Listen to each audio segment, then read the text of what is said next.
예, 이번 시간엔 저희가 계속해서 요한복음 10장을 살펴보도록 하겠습니다. 오늘은 요한복음 10장 1절부터 18절까지 살펴보도록 하겠습니다. 잠깐 기도하고 시작하겠습니다.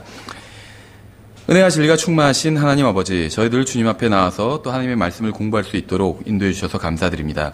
주님, 저희들이 배우는 이 말씀을 통해서 더욱더 주님을 알아가고 닮아가게 될 수 있도록 주님께서 이 말씀을 통해서 저희 안에서 역사해 주시기 원합니다.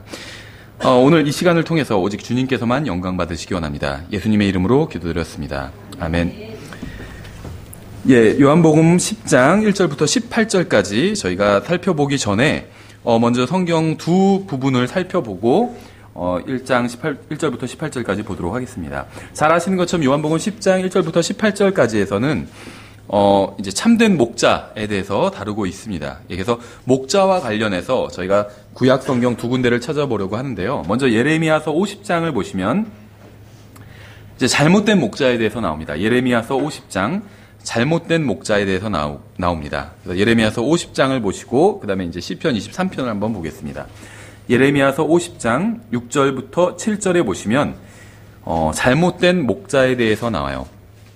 예레미야서 50장 6절부터 7절. 내 백성은 잃어버린 양이었도다. 그들의 목자들이 그들을 길에서 벗어나게 하고 산 위에서 그들을 외면하였으므로 그들이 산에서부터 언덕까지 다니며 자기들의 안식할 곳을 잊었도다. 그들을 만난 모든 자들이 그들을 삼키며 그들의 대적들은 말하기를 그들이 주 곧 정의의 처소이시며 자기 조상들의 소망이신 주께 죄를 지었기 때문이며 우리는 잘못하지 아니한다 하였느니라. 이렇게 말씀하고 있죠. 여기선 좋은 초장도 없고 또 원수로부터 보호받지도 못하는 양떼에 관해서 말씀하고 있습니다. 원수가 나오는데 원수들에게 지금 압제를 당하고 있는 장면이에요. 그래서 원수들한테 보호를 받고 있지 못하는 이 양떼에 관해서 말씀하고 있어요. 그렇죠. 왜 이들이 원수로부터 보호받지도 못하고 좋은 초장 또 잔잔한 물가에 있지도 않냐면 이들의 목자가 이들을 전혀 돌보고 있지 않기 때문인 겁니다. 그렇죠. 그래서 이스라엘 백성들을 하나님께서는 잃어버린 양과 같다고 이렇게 말씀하시는데 목자가 제대로 목자의 역할을 못하고 있는 거예요. 그래서 그 당시에 이제 이스라엘 종교 지도자들에 대해서 하나님께서 이제 비판을 하고 계신 것이죠. 시편 23편에 보시면 잘 아시는 시편이죠. 여기서는 이제 참된 목자, 바른 목자에 대해서 말씀하고 있습니다. 바른 목자를 만났을 때 어떤 결과가 일어나는지에 대해서 말씀하고 있죠.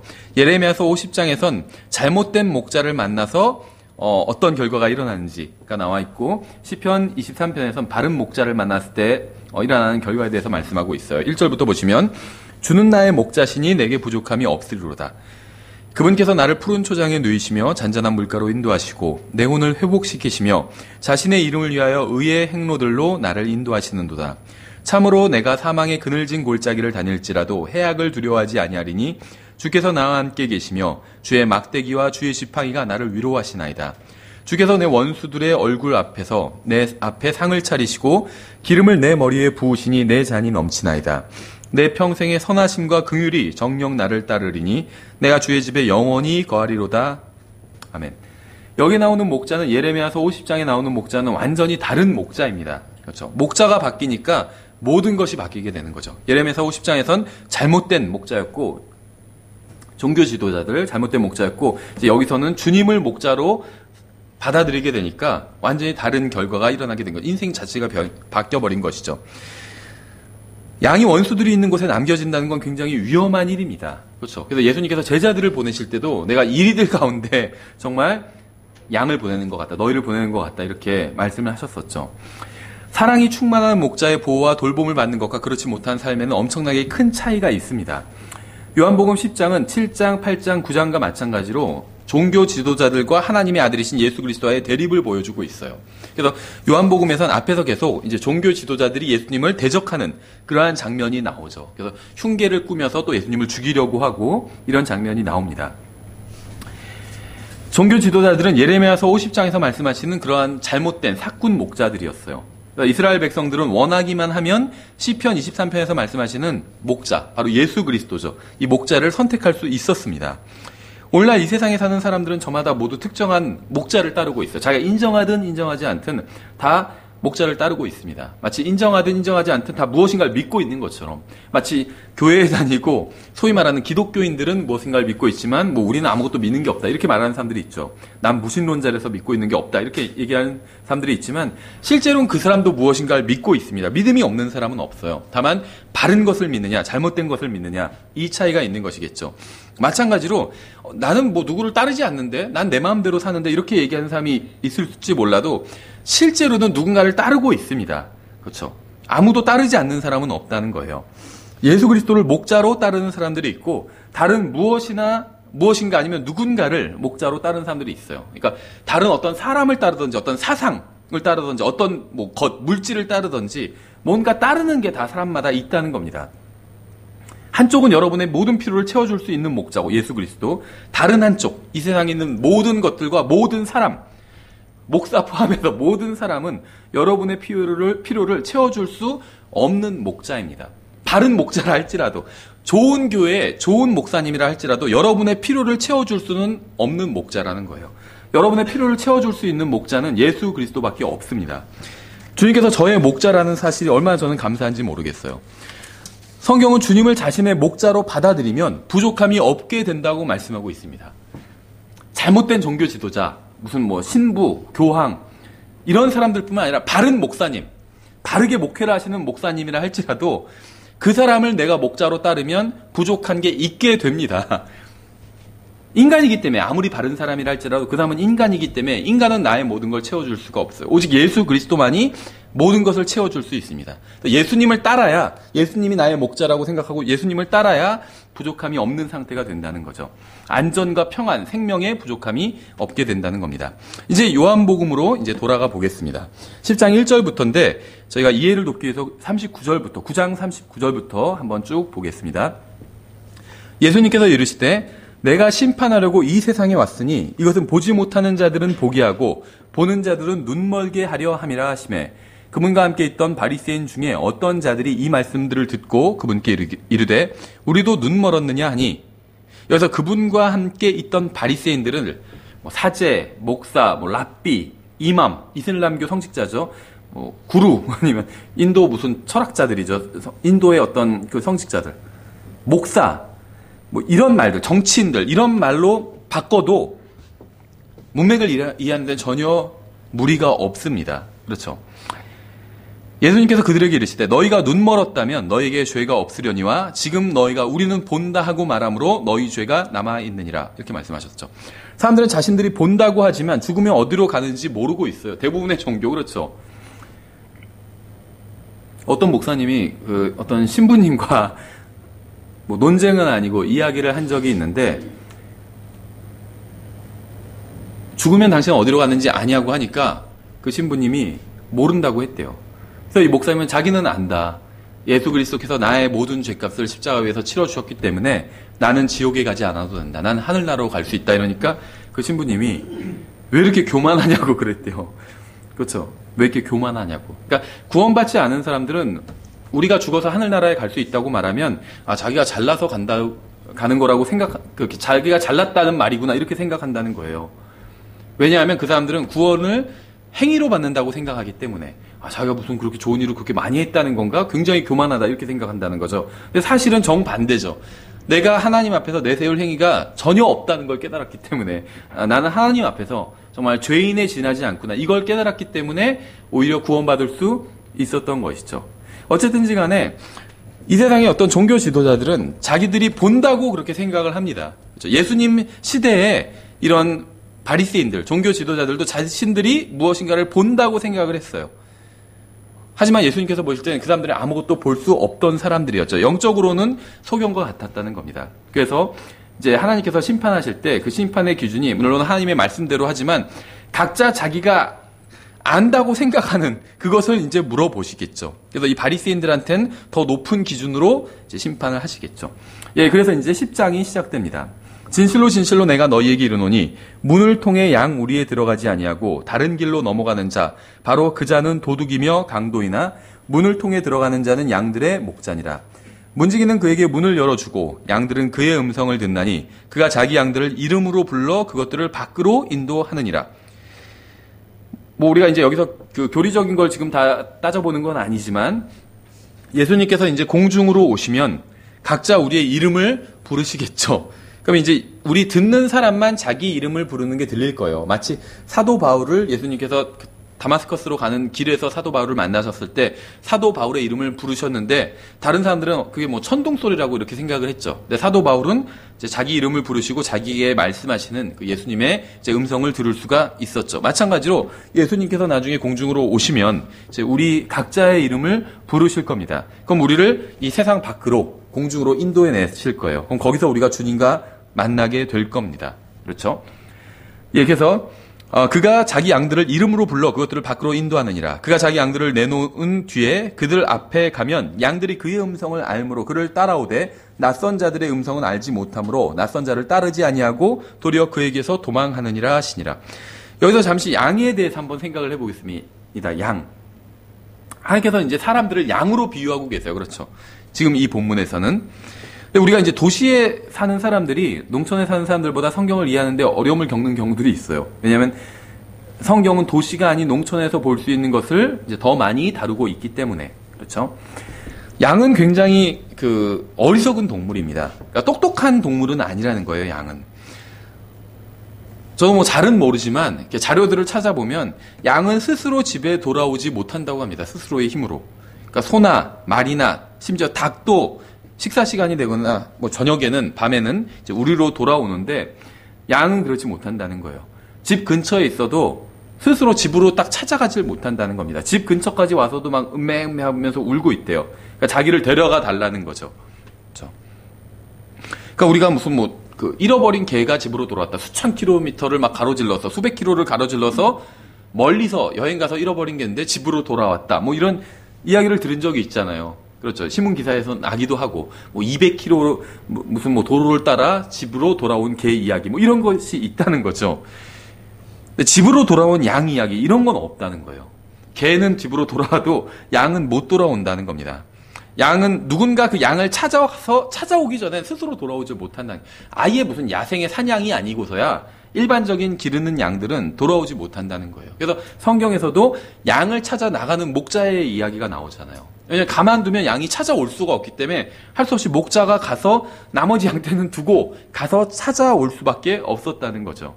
그렇죠? 그래서 양은 반드시 목자의 인도를 받아야 된다는 겁니다. 목자가 없이는 푸른 초장을 찾지도 못하고 맑은 물이 흐르는 곳을 찾지도 못한다는 거예요. 집에 돌아오지도 못하고.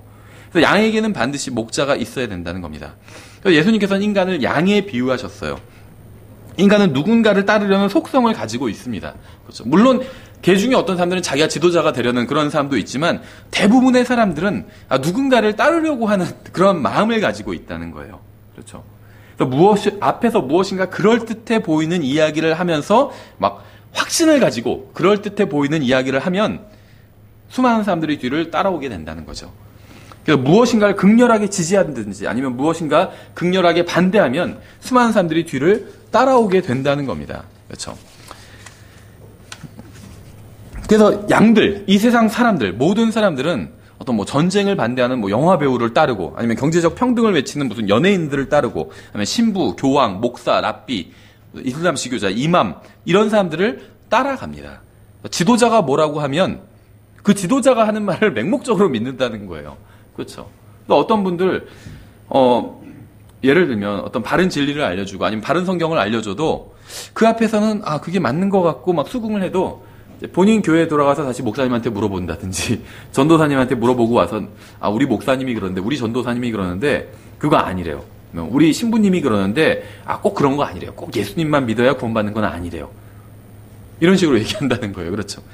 그 사람도 성경을 믿는다고 얘기해요. 그렇죠? 교회 다니는 사람, 성당 다니는 사람 다 성경을 믿는다고 이야기합니다. 그래서 성경에서 예수님이 이렇게 말씀하셨어요. 사도 바울이 이렇게 기록했습니다 하고 성경을 보여주면 그 앞에서는 그런가 하다가 다시 본인 교회 성당으로 돌아가서 상담을 하고 오면 딱 달라져 와요. 우리 신부님이 그러는데 그거 다 이단이래요. 그거 받아들이면 안 된대요. 그래도 자기 행위가 있어야 된다. 그래도 성사를 7성사는 해야 구원받는데요. 이런 얘기를 한다는 거예요. 왜냐하면 그 사람의 목자는 예수님이 아니라 예수님 하나님의 말씀 예수님이 아니라 신부, 교황, 사제, 목사, 전도사, 인간이기 때문에 그렇다는 거죠. 그래서 지도자가 어디로 가는지는 몰라도 그냥 그 사람을 따라가고자 하는 게 이 양 같은 인간의 기본적인 속성이라는 겁니다. 그렇죠. 연예인들이 입는 것처럼 그대로 따라 입으려고 해요. 많은 사람들이. 이런 경우에 그 사람들의 목자는 연예인인 겁니다. 그렇죠. 모든 사람들은 예수님께서 하시는 말씀을 잘 들어봐야 됩니다. 주님의 말씀에 의하면 이 세상의 모든 목자들은 어느 순간이 되면 자신을 따르는 사람들을 버리게 될 겁니다. 왜냐하면 그들은 양떼로부터 털과 고기를 원하지 양떼 자체를 원하지는 않기 때문에. 그렇죠. 그러니까 양이 목자를 위해서 있는 거지 목자가 양을 위해서 있는 것이 아니기 때문에 이 세상에서는 그렇지 않나요? 양을 결국 양 털을 깎아서 내가 유익을 취하고 그 고기를 먹기 위해서 양떼를 치지 목자들이 양을 위해서 자기 목숨을 내어주기 위해서 양떼를 기르지는 않는다는 겁니다. 그게 이제 이 세상의 일반적인 법칙이라는 겁니다. 그렇죠. 그래서 오직 양떼로부터 유익을 취하기 원하기 때문에 양떼를 기르는 것이고 자신들이 원하는 유익을 얻고 나면 언제든 뒤도 돌아보지 않고 양떼를 버리는 게 이 세상에서의 일어나는 일이라는 겁니다. 그들이 양떼를 이끄는 이유는 자신들이 유익을 얻기 위해서지 양떼의 유익을 위해서 양떼를 치는 것은 아니라는 거죠. 연예인이나 운동선수 좋아하는 사람들이 많이 있잖아요. 젊은 어린 그 친구들일수록 연예인들 좋아하고 막 그러죠. 그건 자유입니다. 하지만 그들은 여러분이 어떻게 되든 전혀 상관하지 않아요. 그렇죠. 그들은 여러분이 자신을 응원하고 자신에게 열광하기를 바라지만 여러분이 어려울 때 도와주지 않는다는 겁니다. 여러분의 유익을 위해서 아무것도 하지 않는다는 거예요. 수많은 사람들이 종교를 가지고 있지만 죽으면 어디로 가는지도 모른 채 살고 있어요. 심지어 교회 다니는 사람들도 많이 봤어요. 저도 그 독립춘례교회 오기 전에 3년간 일반 장로교회를 다녔는데 물론 거기도 구원받은 사람이 있습니다. 어느 교회나 마찬가지예요. 다만 비율이 좀 다를 뿐이지. 독립춘례교회도 구원받지 않은 사람들도 있어요. 심지어 아시는 분 아시겠지만 우리 교회도 구원받지 않은 분이 있습니다. 근데 장로교회를 다녔는데 구원받은 사람들도 있었지만 구원받지 않은 사람들도 많이 있었어요. 그러니까 예수님을 믿기는 믿어요. 그러니까 물론 저도 그 사람들이 구원 받았는지 안 받았는지 그건 정확히 모르죠. 그건 하나님과 그 사람만 알겠죠. 제가 인간의 마음을 알 수는 없으니까. 근데 이제 얘기하는 걸 들어보면 예수님을 믿는다고 하지만 자기가 죽어서 어디에 가는지는 몰라요. 사도 바울은 자기가 확신한다고 주님을 만나게 될 걸 확신한다고 얘기하고 있는데 바울을 따른다는 사람들이 자기는 죽어서 어디를 가는지 모른다는 거죠. 이건 굉장히 심각한 문제가 있는 겁니다. 자신이 구원받았는지 아니면 자기의 죄 문제가 모두 해결되었는지 모른 채 그저 열심히 종교 생활을 하면서 거짓 목자를 섬기고 있는 거예요. 거짓 목자. 그러니까 예수 그리스도가 아니면 다 잘못된 목자인 거예요. 바른 목사를 할지라도 그 목사를 따른다면 예수님을 따라야 되는 거예요. 예수님을. 그리고 바른 목사라면 자기를 따르게 하지 않고 예수님을 따르게 소개한다는 거죠. 마치 침례인 요한처럼. 침례 요한이 자기를 따르라고 하지 않았잖아요. 보라 내가 세상 죄를 제거하는 하나님의 무슨 어린 양이라 이러지 않았죠. 예수님을 바른 목자인 참된 유일한 바른 목자인 예수님께로 사람들을 인도하는 역할을 했다는 거죠. 사람들은 돈과 인생과 시간을 바쳐서 종교 생활을 하면서 심지어 교회 생활도 하면서 목자를 섬기지만 궁극적으로는 필요한 것을 얻지 못하고 있습니다. 양떼를 돌보는 참된 목자가 아닌 양떼를 뜯어먹으려는 거짓 목자를 따르고 있기 때문에 그래서 주님께서는 그러한 목자들은 도둑이며 강도라고 하신 거예요. 이게 다른 얘기가 아니에요. 말은 아주 좋은 말로 해요. 나이스하게 하고 심지어 재밌게도 해주고 안심시키기도 하고 근데 결국 그 사람으로 인해서 아니면 그 종교로 인해서 아니면 그 교회로 인해서 아니면 그 성당으로 인해서 결국 그것으로 인해서 나의 인생이 또 나의 시간이 나의 재물이 재산이 돈이 축이 난다는 거예요. 그게 도둑이고 강도라는 거예요. 그렇죠. 그들은 시간과 돈과 인생과 생명을 훔쳐가기 때문에 그래서 도둑이요 강도라고 얘기하고 있습니다. 예수님을 제외한 모든 것들이 다 도둑이요 강도라는 거예요. 왜냐하면 우리의 아까운 시간과 돈과 인생과 우리의 혼을 훔쳐가고 있기 때문에 그렇죠. 6절에 예수님께서 이 비유를 그들에게 말씀하셨으나 그들은 그분께서 자기들에게 말씀하신 것들이 무엇인지 깨닫지 못하더라. 그때 예수님께서 다시 그들에게 이르시되 진실로 진실로 내가 너희에게 이르노니 나는 양들의 문이니라. 나보다 먼저 온 모든 자들은 도둑이요 강도이나 양들이 그들의 말을 듣지 아니하였느니라. 예수님보다 먼저 온 모든 게 다 강도라는 거예요. 다 도둑이고 왠지 아세요? 어느 누구도 참된 생명을 줄 수가 없기 때문에 바른 사람이라 할지라도 줄 수 있는 사람은 아무도 없다는 거예요. 내가 곧 문이니 예수님 자체가 문이래요. 누구든지 나를 통해 안으로 들어가면 구원은 받고 또 들어가고 나오며 꼴을 얻으리라. 예수님께서 하나님이시고 창조자시고 구원자가 아니라면 이러한 말씀은 어떤 정신병자나 사기꾼의 말에 불과합니다. 그렇죠. 따라서 예수님이 선한 분이기는 하지만 구원자는 아니라는 말은 성립될 수 없다는 거예요. 성경에 보면 굉장히 지금 이런 본문처럼 예수님께서 굉장히 독선적인 발언을 하신 경우가 많이 있다는 겁니다. 그렇죠? 그러니까 성경을 잘 모르는 사람들은 기독교인들은 이상하다. 굉장히 독선적이고 독단적이다. 예수님은 그런 분이 아닌데 인류의 4대 성인이고 서로 사랑하라고 그러고 원수를 하라고 그러고 좋은 말씀 하셨는데 기독교인들이 막 독단적인 주장을 하는 것에 불과하다. 이렇게 생각하는 사람들이 있는데 물론 예수님께서 원수를 사랑하라는 말씀도 하셨지만 이런 말씀도 하셨다는 거죠. 본인을 제외하고는 다 도둑이요 강도라고 말씀하셨잖아요. 그 본인이 구원의 문이라고 말씀하셨어요. 그러니까 예수님을 통하지 않고 누구도 구원받을 수 없다는 거예요. 이것처럼 독단적인 게 어디 있겠어요. 그러니까 이런 말씀을 하신 분이라면 이 말이 다 사실이든지 아니면 이분이 정신병자나 사기꾼이든지 둘 중에 하나라는 거죠. 중간일 수는 없다는 거예요. 그렇죠. 이런 말씀을 하셨지만 예를 들면 그러니까 이런 말씀이 사실이 아니지만 좋은 분이라든지, 그러니까 예수님을 통해서만 구원받을 수 있는 건 아니지만 그럼에도 불구하고 예수님이 좋은 분이라든지 이런 말은 성립될 수 없다는 겁니다. 그렇죠?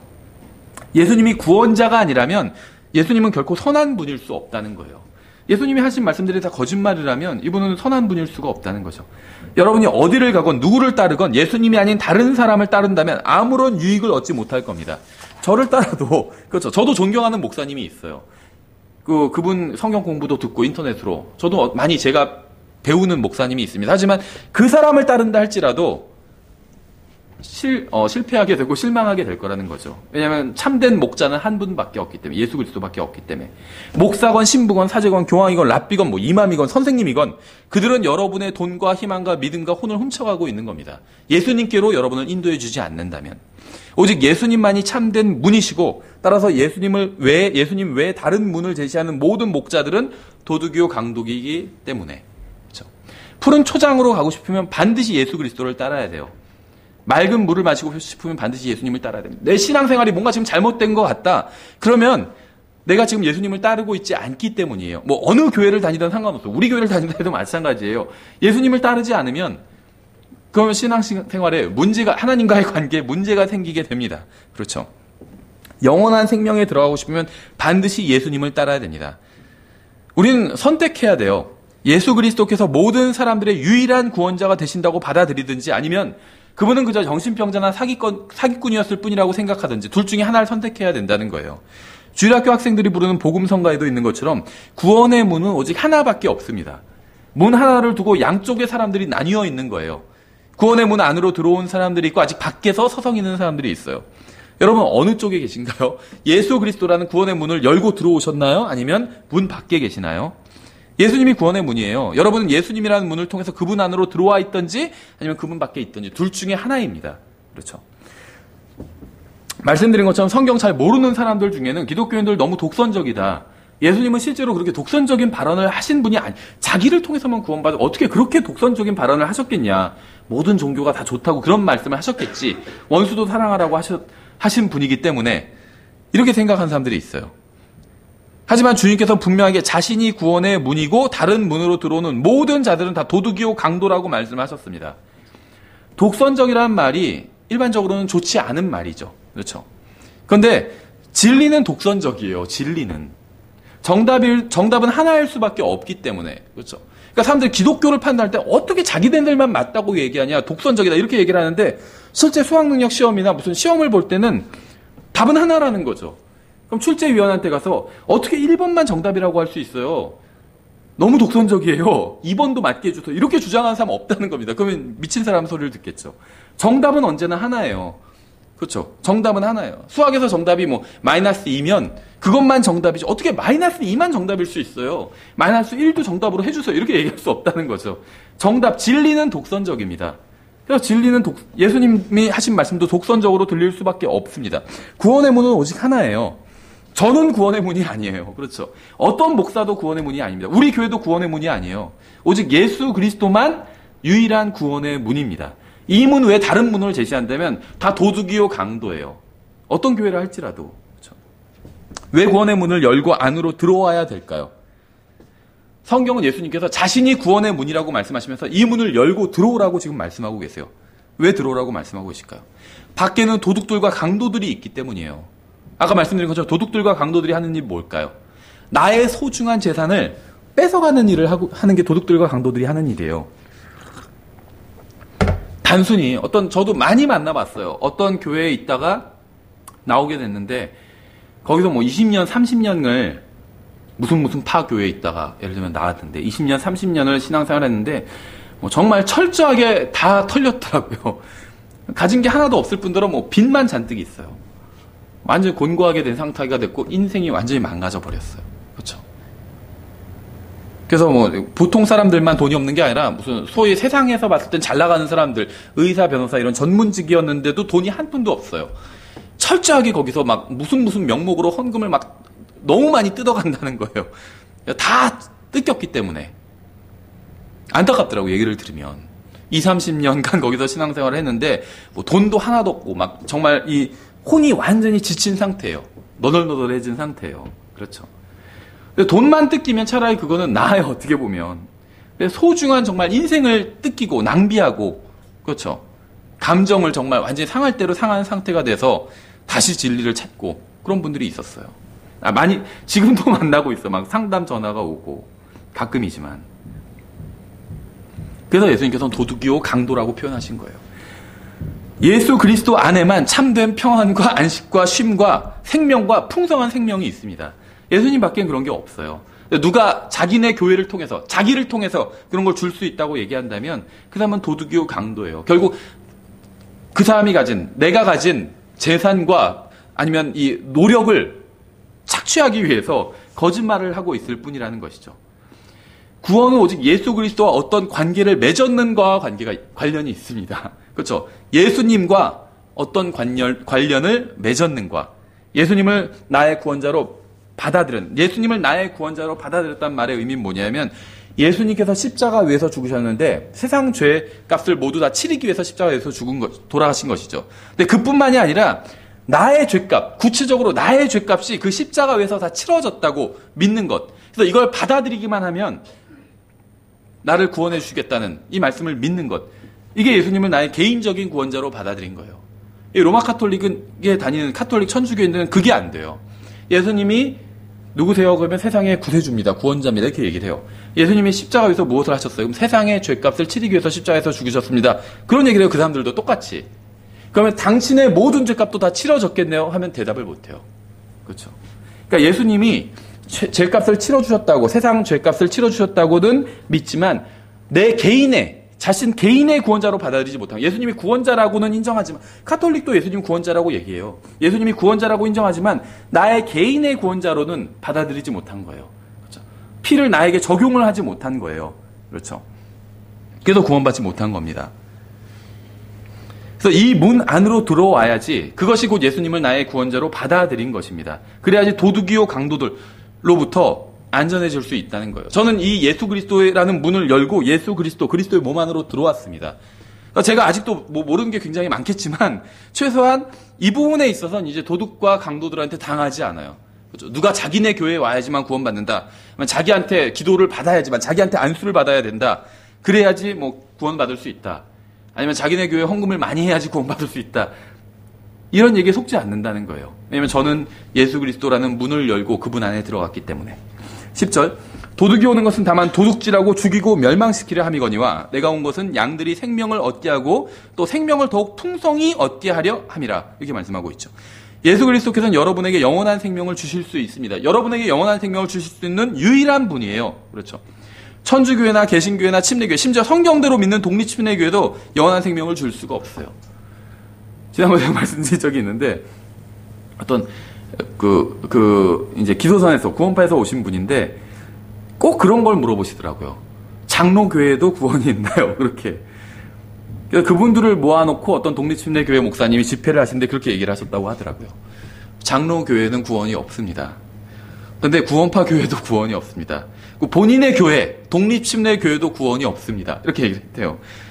구원은 예수 그리스도 안에만 있어요. 저희 교회도 구원이 없습니다. 그렇죠. 구원파, 장로교회 이런 데만 구원 없는 게 아니라 저희 교회도 구원 없어요. 독립침례교회 구원 없어요. 여기 아마 와봐야 소용이 없다는 거예요. 예수님을 믿지 않으면.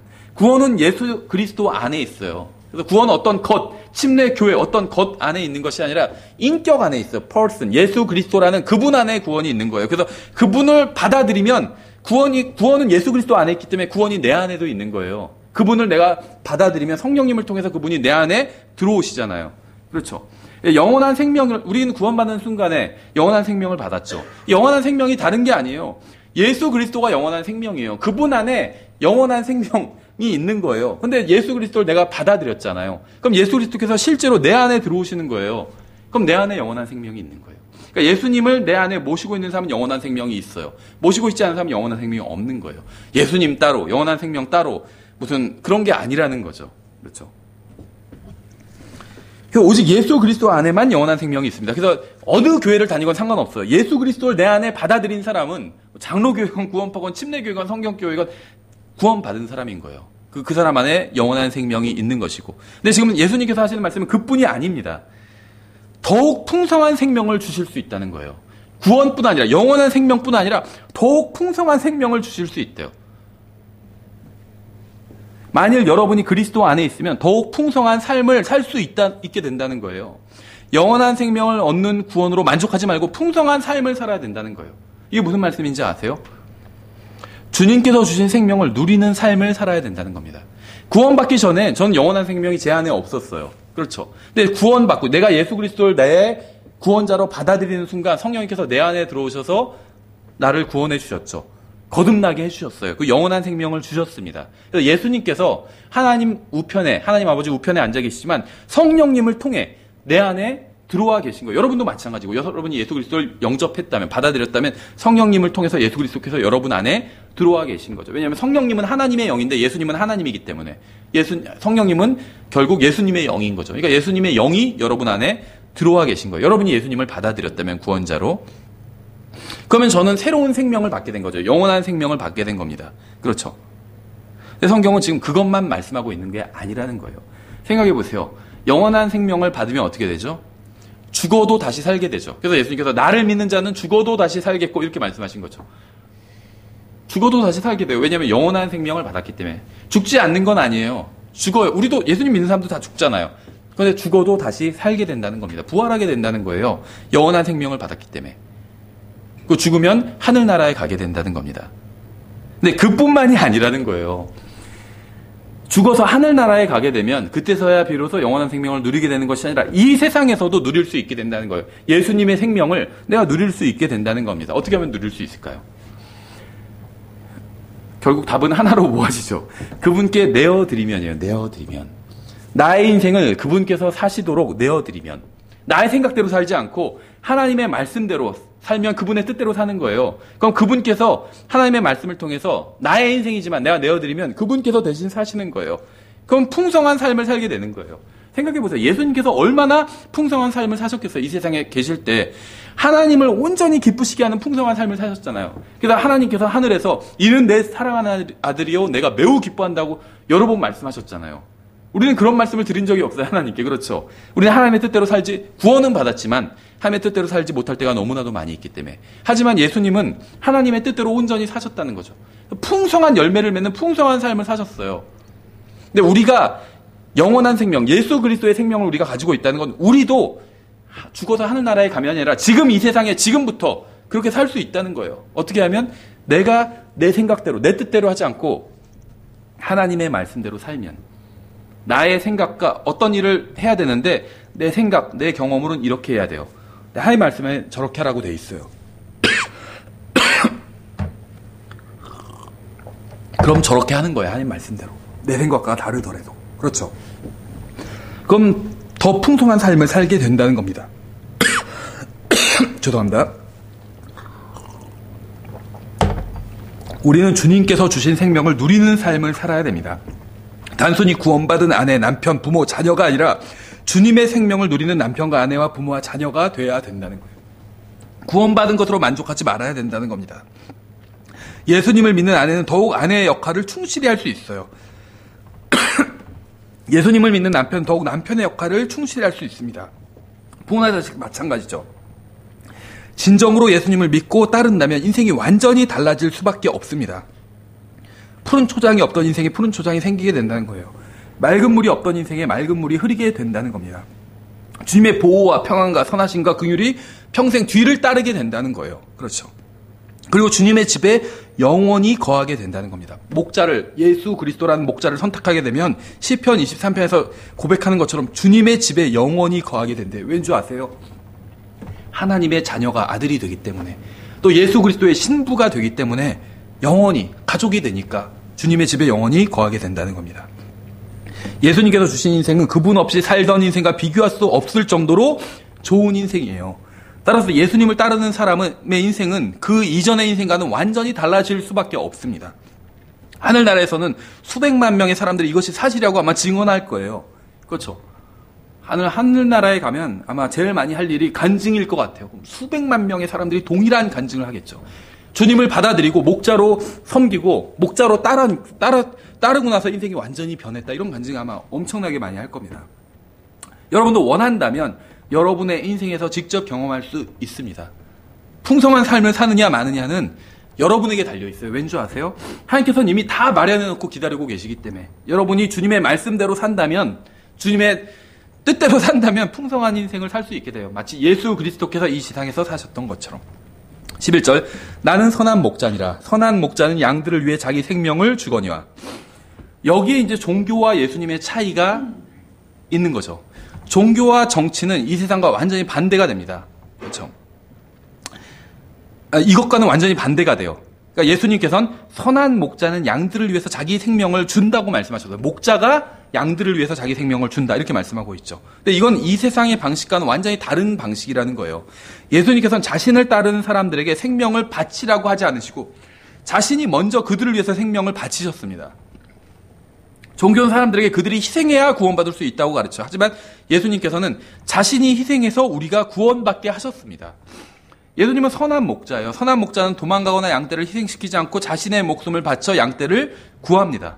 선한 목자로 인해서 양떼는 영원한 생명을 얻을 뿐만 아니라 풍성하게 누리게 됩니다. 이것이 바로 예수님을 모든 종교로부터 분리시키는 것이죠.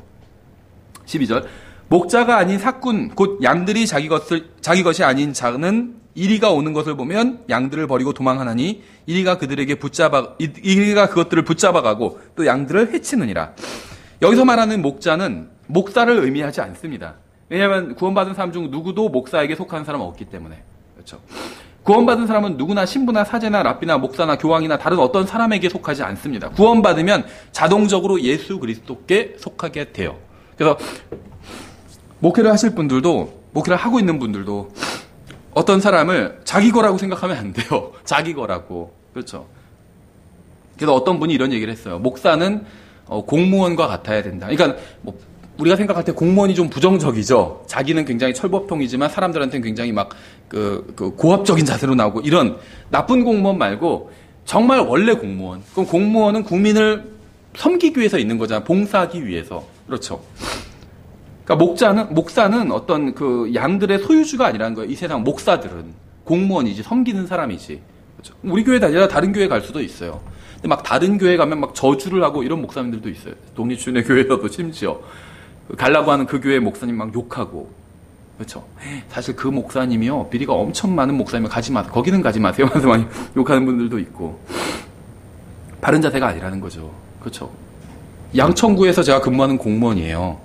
그럼 은평구로 이사 간다면 은평구 거기는요 굉장히 안 좋고 비리가 많은 동네고 이렇게 얘기하지 않잖아요. 그냥 전입신고 이사 가게 해줍니다. 그럼 새로운 구에서도 또 전입신고 다 받아주고. 그렇죠. 목사는 그렇게 돼야 된다는 거예요. 내 양이 아니기 때문에, 내 것이 아니기 때문에. 우리 교회 다니는 형제 자매들이 내 것이 아니기 때문에 주님의 것이에요. 다른 무리로, 다른 양떼로 또 갈 수도 있는 것이죠. 다른 목장으로 갈 수도 있는 거예요. 어느 사람도, 구원받은 사람은 사람에게 속하지 않기 때문에, 바른 목사랄지라도 목사에게 속하지 않습니다. 주님께만 속한다는 것이죠. 여기서 말하는 삭군은 오직 돈 때문에 일하는 사람입니다. 돈 때문에. 삭군은 오직 수입이 있을 때만 일을 해요. 돈을 주지 않으면 바로 그만둡니다. 이게 삭군이에요. 그렇죠. 그러니까 직장을 갖거나 돈을 벌기 위해서 일하는 것은 전혀 잘못이 아닙니다. 저도 저희 교회에서 감사하게도 페이를 받아요. 그렇죠. 이 자체가 잘못된 건 아니에요. 근데 페이를 주지 않으면 내가 절대 일하지 않겠다. 예를 들면, 그러면 그건 잘못된 거예요. 그렇죠. 그러니까 페이를 받는 것 자체가 잘못된 건 아닌데 돈을 주지 않으면 내가 설교하지 않겠다. 이거는 잘못된 거라는 거죠. 그렇죠? 설교를 하다 보니까 페이를 줬다. 이건 잘못된 게 아니죠. 그렇죠?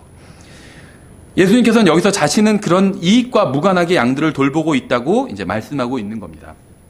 13절. 사꾼이 도망하는 것은 그가 사꾼이므로 양들을 돌보지 아니하기 때문이라. 나는 선한 목자라. 내 양들을 알고 내 양들도 나를 아노라. 주님께서는 어려운 때가 와도 도망하지 않으시겠다고 지금 말씀하시는 겁니다. 실망스러운 일이 생겨도 양들을 버려두고 가지 않으시겠다는 거예요. 양떼가 병들고 아프다고 해도 버리지 않으시겠다는 겁니다. 예수님께서는 우리를 구원하기 위해서 자신을 희생하고 이 세상에 오셨기 때문에 어떤 일이 있어도 어떤 상황에서도 우리를 버려두지 않으시겠다는 거예요. 그렇죠? 우리가 신앙생활을 잘할 때나 못할 때나 상관하지 않고 버리지 않으시겠다는 겁니다. 저도 부모가 되니까 그걸 이해하겠더라고요. 저는 예전에는 우리가 성경을 생각하면 성경에선 하나님께서 세상을 이처럼 사랑하사 독생자를 주셨어요. 요한복음 3장 16절에서 그렇게 말씀하고 있잖아요. 한국말로는 이게 정확히 들어오지 않는데 이 영어로 보면 시제가 굉장히 정확해요. 한국말은 이게 시제가 정확하게 이게 드러나지가 않아요. 한국말 자체가 잘. 영어로는 굉장히 분명하게 드러납니다. God so loved the world 이렇게 돼 있어요. 하나님께서 세상을 사랑하셨다. 이렇게 말씀하고 있는 거예요. 언제 사랑하셨냐면 2000년 전에 사랑하셔서 예수 그리스도를 보내주신 거죠. 그럼 지금은 어떠냐? 여기서 말하는 세상 사람들이에요. 지금도 세상 사람들을 사랑하고 계시냐? 성경은 그렇게 말씀하고 있지는 않아요.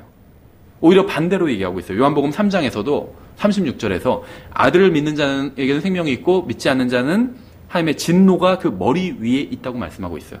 그러니까 예수님을 믿지 않는 이 세상 사람들 머리 위엔 하나님의 사랑이 있는 게 아니라 하나님의 진노가 있다는 겁니다. 그렇죠?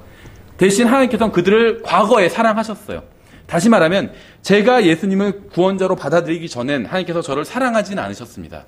과거에 저를 한번 사랑하셔서 예수 그리스도라는 자신의 아들을 선물로 주셨어요. 근데 제가 그걸 예수님을 받아들이기 전까지는 저도 하나님의 사랑을 받던 사람은 아니에요. 그럼 어떤 사람이었냐?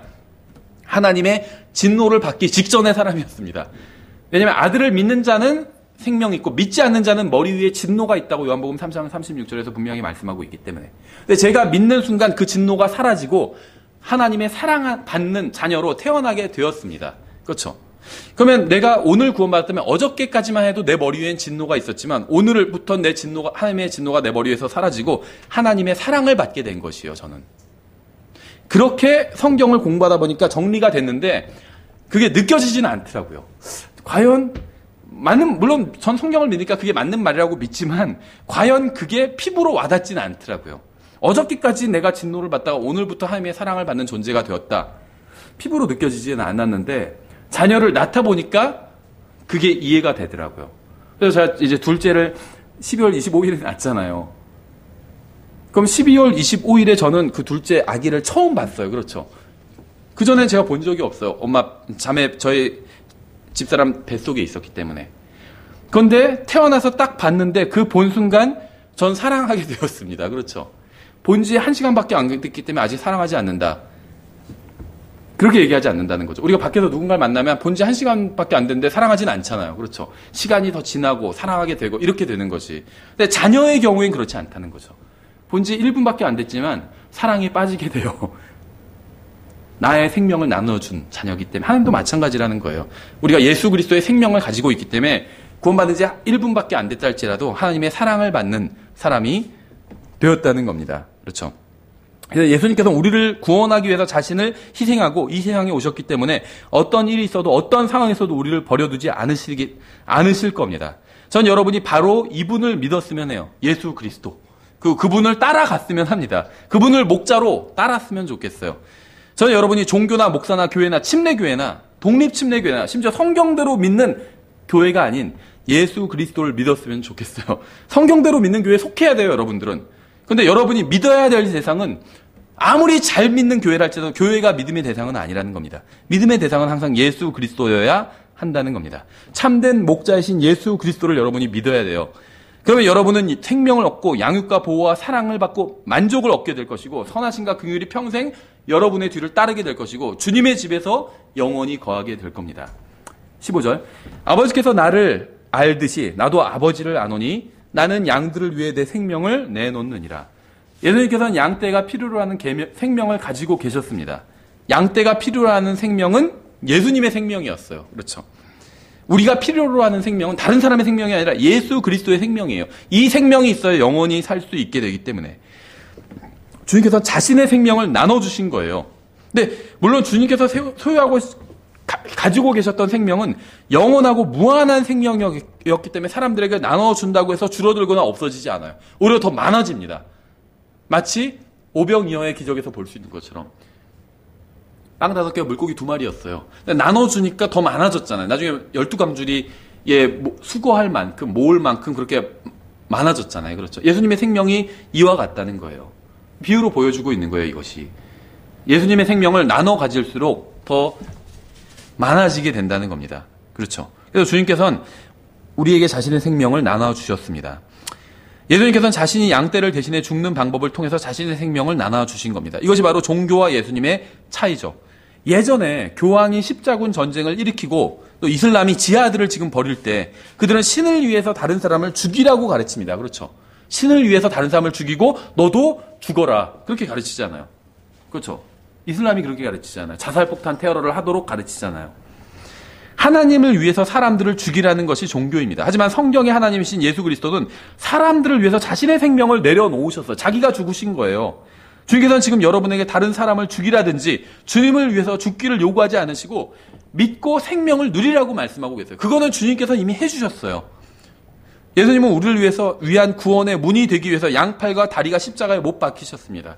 누구든지 이 문을 열고 들어가면, 즉 십자가에 못 박히신 예수님을 자신의 구원자로 받아들이면 영원한 생명을 얻고 그 생명을 이 세상에서부터 죽어서 하늘나라에 가면이 아니라 이 세상에서부터 풍성하게 누릴 수 있게 된 겁니다. 그렇죠. 우리가 구원받으면 하나님께서 죽어서 하늘나라에 갈 때 영원한 생명을 주시는 게 아니라는 거예요. 그렇죠. 이 세상에서부터 지금 이 순간 영원한 생명을 주셨다는 거예요. 왜 주셨을까요? 생각해 보세요. 죽으면 영원한 생명이 필요하죠. 예수님의 그 불멸하는 그 생명이 필요해요. 죽으면 내가. 그렇죠. 그런데 이 세상에서 살 때는 그 생명이 없어도 되죠. 그렇지 않나요? 이 세상에서 살 때 예수님의 생명 없어도 살 수 있잖아요. 구원받지 않은 사람들이 예수님의 생명 없잖아요. 근데 살고 있잖아요. 그러니까 이 세상에서 살 때는 예수님의 생명 없어도 돼요. 그런데 죽으면 예수님의 생명이 필요해요. 그렇죠. 근데 하나님께서는 우리가 죽으면 예수님의 생명을 주시는 것이 아니라 우리가 예수님을 믿는 순간 예수님의 생명을 주신 거예요. 그래서 그분을 믿는 자는 멸망하지 않고 영존한 생명을 얻게 하셨느니라 할 때 이게 영어 얘기를 해서 죄송한데 영어로는 동사가 have예요. 현재형이에요. 현재형. 왜냐하면 예수님을 믿는 순간 영원한 생명을 바로 소유하게 되기 때문에 나중에 소유하게 될 것이다 이렇게 말씀하고 있지 않아요. 성경은. 예수님을 믿으면 바로 그 순간 영원한 생명을 소유하게 된다는 거죠. 근데 왜 그런 시스템을 만들어 놓으셨을까요? 하나님께서. 우리가 이 세상에서 살 때도 죽어서 하늘나라에 가면이 아니라 이 세상에서 살 때도 예수 그리스도의 생명으로 살게 하기 위해서 그렇게 하셨다는 겁니다. 바리새인들은 자신들을 따르는 사람들에게 끊임없이 요구했어요. 무엇을 하고 무엇은 하지 말고 막 끊임없이 요구를 했죠. 어느 정도까지 요구하냐면 과부의 재물을 완전히 삼켜버린 후에야 놔줬어요. 그렇죠. 그러니까 완전히 사람을 털털털 정말 털어먹은 후에야 놔줬다는 겁니다. 그들은 사람이 고침을 받고 구원받는 것보다 자신들의 종교와 절기와 규례가 깨지는 것을 더 큰 일로 여겼습니다. 우리가 요한복음 앞에서 살펴봤죠. 예수님께서 안식일에 사람을 고치시니까 막 바리새인들이 벌떼처럼 달려들었잖아요. 지금 뭐 하는 거냐? 그러니까 그 사람들 눈에는 사람이 고침받는 것보다 지금 자기네 절기, 명절, 무슨 규례 이걸 깨는 게 훨씬 더 큰 이슈였다는 거죠. 그들에게는 사람들보다 자신들의 종교가 더 중요했다는 겁니다. 헤롯이나 빌라도나 죽음이라는 늑대가 왔을 때 예수님은 도망가지 않으시고 양떼를 위해서 자신의 생명을 내어 놓으신 것이죠. 16절 또 이 우리에 속하지 않은 다른 양들이 내게 있으므로 그들도 내가 반드시 데려오리니 그들이 내 음성을 듣겠고 이로써 한 우리와 한 목자가 있으리라. 여기서 말하는 한 목자는 목사나 신부나 교황이나 어떤 다른 사람이 아닌 예수 그리스도입니다. 그렇죠. 구원받은 모든 사람들은 그분께 속했습니다. 그러니까 성경에서 목자라고 하면 다 예수님이다. 이런 얘기를 하는 건 아니에요. 예수님은 목자장이고 지역교회 목사들이 목자인 경우도 있죠. 근데 여기서 말하는 한 목자는 사람이 아니라는 겁니다. 목사가 아니라는 거예요. 예수 그리스도라는 겁니다. 그래서 이 모든 사람들이 예수님을 믿고 구원받은 모든 사람들은 예수 그리스도께 속하게 됩니다. 한 목자에 속하게 돼요. 근데 구원받은 모든 사람들이 자동으로 예수님을 따르고 있는 것은 아니죠. 구원받으면 다 예수님께 속하게 됩니다. 소속이. 그런데 구원받았다고 해서 다 예수님을 자동으로 따르고 있지는 않다는 겁니다. 그렇죠? 그래서 구원은 받았지만 푸른 초장이 아닌 사막에서 방황하는 양들이 있잖아요. 맑은 물이 아닌 오염된 물을 마시는 양들이 있어요. 생활이 막 영적인 기쁨이 넘치지 않아요. 그렇죠? 전 뭐 그냥 물질적인 어떤 풍요를 얘기하는 게 아니에요. 물질적으로 전혀 풍요롭지 않아도 영적으로는 풍요로운 사람들이 너무나도 많이 있어요. 그렇죠? 이 세상에, 왜냐하면 이 세상만 있는 것이 아니라는 사실을 알고 있기 때문에, 이 세상은 언젠가 다 불타 없어질 거라는 사실을 알고 있기 때문에, 그렇죠? 그래서 물질적인 풍요가 전부가 아니라는 사실을 알고 있는 사람들이 있습니다. 그렇죠? 그래서 주님 안에 있는 사람들은, 주님을 따르는 사람들은 영적인 풍요를 누리면서 살고 있다는 거예요. 근데 그렇게 구원은 받았지만 영적인 풍요를 누리지 못한 사람들도 있다는 거예요. 왜냐하면 그 사람들이 지금 주님을 따르고 있지 않기 때문에. 어느 교회에 다니느냐가 그것도 중요하겠죠. 근데 그것보다 더 본질적인 것은 주님을 따르느냐 따르지 않느냐예요. 그렇죠? 우리는 정말 우리 교회가 아주 대단히 좋은 교회다 이렇게 얘기하지는 않습니다. 다만 그냥 분당 지역에서 어쨌든지 간에 한번 성경대로 해보자고 모인 교회라고 이렇게 얘기를 해요. 다른 사람들이 소개를 할 때. 그렇죠? 근데 그렇다 할지라도 우리 교회에 온다고 해서 자동적으로 영적인 삶이 풍요로워지는 것은 아니라는 겁니다. 우리 교회에 와도 예수님을 따르지 않으면, 우리 교회 성도들 중에도 예수님을 따르지 않는 사람들 많이 있어요. 우리 교회에 와도 예수님을 따르지 않으면 메마르게 돼요. 영적으로. 그렇죠. 우리 교회 오지 않아도 누군가 다른 교회에서 예수님을 따른다면 그 사람 영적인 삶이 풍성해질 수 있다는 겁니다. 17절. 이러므로 내 아버지께서 나를 사랑하시나니 이는 내가 내 생명을 다시 취하려고 그것을 내놓기 때문이라. 아무도 그것을 내게서 빼앗지 아니하며 내가 스스로 그것을 버리노라. 내게는 그것을 버릴 권능도 있고 그것을 다시 취할 권능도 있노라. 나는 이 명령을 내 아버지에게서 받았느니라 하시니라. 예수님은 우리가 가지고 있지 않은 능력을 가지고 계십니다. 그래서 스스로 생명을 버리기도 하시고 다시 취하기도 하시는 거예요. 예수님은 그런 능력을 가지고 계세요. 우리는 스스로 생명을 버릴 수 없습니다. 자살을 한다고 해서 자기가 스스로 생명을 버리는 게 아니에요. 자살하려고 뛰어내렸는데 죽지 않은 경우도 있잖아요. 그렇죠? 그러니까 스스로 생명을 버릴 수 있는 그 권능이 우리에게는 없다는 겁니다. 그러니까 전도서에서는 이것을 영을 머무르게 할 수 있는 권능을 가진 사람이 아무도 없고 이런 식으로 표현하고 있죠. 죽음이 와서 우리의 생명을 취해갑니다. 우리는 죽음을 이길 힘을 가지고 있지 않아요. 죽음이 오면 우리가 생명을 뺏기는 것뿐이에요. 그렇죠? 오직 예수님께서만 죽음을 이길 힘을 가지고 계십니다. 성경에 기록되어 있지는 않지만 아마 이런 식으로 예수님께서 죽음에게 말씀하셨을 거예요. 죽음아, 나는 이제 예루살렘으로 올라갈 것이다. 사람들은 나에게서 아무런 죄도 찾지 못할 것이지만 나는 그들을 위해 내 생명을 내려놓을 것이다. 나는 십자가에 달려 목마르다라고 말할 것이고 나의 하나님 어찌하여 나를 버리셨나이까 라고 말할 것이다. 내가 이 모든 사실을 책에 미리 기록해 둘 것이다. 죽음아, 너는 나를 죽이지 못한다. 다만 내가 스스로 나의 목숨을 너에게 넘겨줄 것이다. 하지만 내가 계속해서 너의 집에 머물지는 않을 것이다. 3일 밤낮이 지난 후에 문을 열고 너의 집에서 나올 것이다. 이렇게 말씀하셨을 거예요. 아마도. 여러분은 죽음에게 명령할 수 없지만 예수님은 명령하실 수 있습니다. 내가 나의 생명을 너에게 내어주겠다. 그리고 이제는 내가 너로부터 떠나가겠다. 예수님은 명령하실 수가 있는데 우리는 그렇게 못해요. 내가 이제 너로부터 떠나간다. 이렇게 말해도 죽음이 콧방귀도 안길 거예요. 그렇죠. 그리스도께서는 성경에 기록된 것처럼 우리의 죄들로 인해서 죽으셨습니다. 주님은 자신이 어떻게 죽을 것이고 언제 부활할 것인지 미리 말씀하셨어요. 왜냐하면 주님께서는 죽음을 능가하는, 죽음과 부활을 컨트롤할, 통제할 수 있는 힘을 가지고 계셨기 때문에 주님께서는 자신이 원하는 때에 죽으시고 원하는 때 정확히 부활하셨습니다. 우리는 그렇게 할 수 없어요. 주님은 죽음의 문을 열고 나오셨습니다. 그리고 우리를 대신해서, 우리를 위해서 대신 죽음의 문을 열어주시겠다고 제안하시는 거예요. 또 우리가 죽어도 다시 살겠고 말씀하신 건 죽어도 주님께서 죽음의 문을 열어주시겠다는 거예요. 우리는 열 수가 없기 때문에 주님께서 이 문을 열어주시겠다는 겁니다. 성경이 사실이 아니라면 우리는 아무것도 확실하게 알 수 없죠. 하지만 성경이 사실이라면 저는 영원한 생명을 풍성하게 가지고 있습니다. 예수님께서는 자신이 아버지 하나님께 가는 유일한 구원의 문이라고 말씀하셨어요. 여러분 반드시 이 문으로 들어와야 됩니다. 교회 다니는 것도 중요해요. 근데 그거보다 더 중요한 건 예수 그리스도라는 문을 열고 들어가야 돼요. 예수님은 자신이 선한 목자라고 말씀하셨습니다. 여러분 반드시 이 목자를 믿어야 합니다. 예수님은 자신이 풍성한 생명을 주시겠다고 하셨어요. 여러분은 원하면 언제든지 이 생명을 누릴 수 있습니다. 저는 오늘 종교나 여러분 자신도 여러분을 위해서 할 수 없는 것을 해주실 수 있는 분에 대해서 지금 말씀을 드린 겁니다. 이 목자만이 유일하게 선한 목자예요. 여러분이 그리고 실망하지 않을 겁니다. 그렇죠? 아무리 훌륭한 목사를 할지라도 독립춘회교회 마찬가지예요. 아무리 훌륭한 목사님이라 할지라도 여러분이 그 목자를 따른다면 결국 실망하게 될 겁니다. 훌륭한 분인 줄 알았는데 그런 짓도 하시더라고.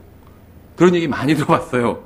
아니면 어떤 사람이 저에 대해서도 그런 얘기를 물론 뭐 훌륭한 분인 줄 알았는데 이런 얘기 잘 하지도 않겠지만 저에 대해서도 그런 얘기 하겠죠. 괜찮은 목사인 줄 알았는데 좀 이상하더라고 이런 얘기 하겠죠. 유일하게 여러분이 실망하지 않을 분이 있어요. 예수 그리스도예요. 그렇죠.